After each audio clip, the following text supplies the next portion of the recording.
High, good morning. কেমন আছো সবাই?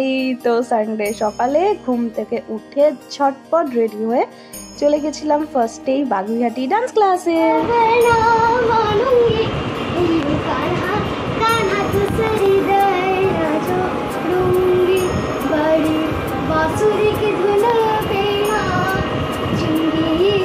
ডান্স ক্লাসের পর ছিল আমার পড়ানো, তো আমি চলে এসেছিলাম পড়াতে আমার কিউট স্টুডেন্টকে।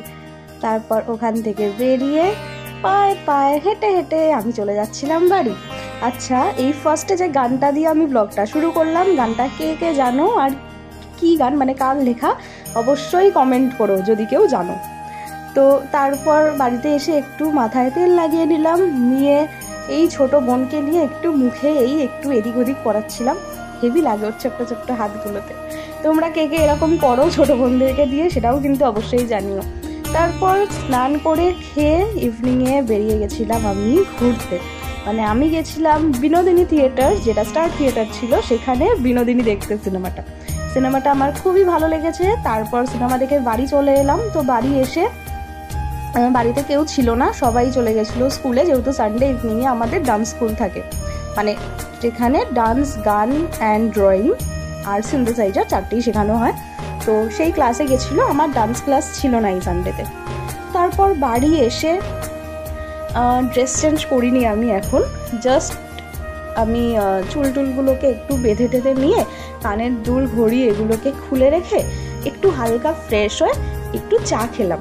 রাস্তা থেকে আমি ওই পপকর্ন খেয়েছিলাম, বাট সন্ধেবেলাতে না চা না হলে মনটা একটুও ভরে না।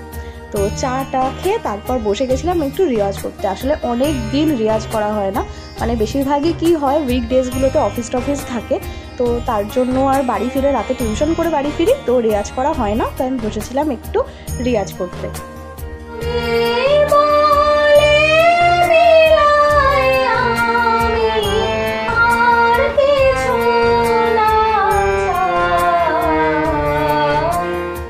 তারপর আমি বসে গেছিলাম ডিনার করতে। আচ্ছা, ওই গানটা কিন্তু রবীন্দ্রসঙ্গীত।